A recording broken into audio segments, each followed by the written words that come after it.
प्रिय छात्र छात्राओं, कैसे हैं।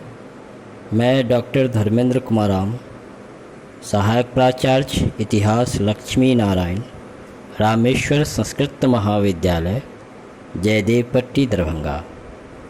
मैं ऑनलाइन टीचिंग हेतु उपस्थित हुआ हूं और आज मैं शास्त्री द्वितीय खंड के छात्र छात्राओं के लिए आधुनिक भारतीय इतिहास के अंतर्गत 1857 के विद्रोह के प्रभाव अथवा परिणाम के संदर्भ में आगे हम लोग चर्चा करेंगे। बच्चों, पिछले क्लास में 1857 के विद्रोह के प्रभाव के अंतर्गत हम लोग यह चर्चा कर चुके हैं कि 1857 के विद्रोह के पश्चात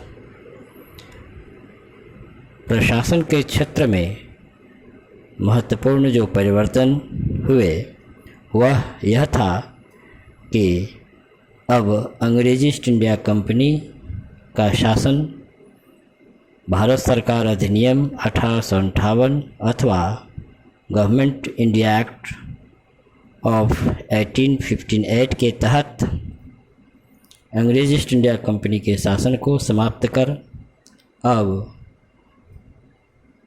शासन की बागडोर ब्रिटिश सरकार या ब्रिटिश संसद पार्लियामेंट के हाथ में सौंप दिया गया। जैसा कि हम लोग जानते हैं, 1858 की घोषणा जो ब्रिटेन की महारानी की घोषणा थी इलाहाबाद में, इसके तहत ब्रिटिश सरकार ने विलियन की नीति का परित्याग करने का फैसला लिया। साथ ही भारतीय नरेशों जैसी रियासतों ने जो 1857 के विद्रोह में प्रमुख हिस्सा लिया था, उसके विद्रोह के बहाव को थामने का महत्वपूर्ण जो कार्य किया था, अब इन देशी रियासतों को ब्रिटिश सरकार ने पुरस्कृत करने का काम शुरू किया। साथ ही अंग्रेजी सरकार ने यह घोषणा की कि पहले से चले आ रहे समझौते का अब अंग्रेजी सरकार सम्मान करेगी। भारतीय रियासतों को, देसी नरेशों को जो गोद लेने की प्रथा थी, दत्तक पुत्र रखने की जो प्रथा थी, उसको भी अब अंग्रेजी सरकार ने स्वीकृति प्रदान कर दी। क्योंकि 1857 के विद्रोह के पूर्व तत्कालीन ब्रिटिश वायसराय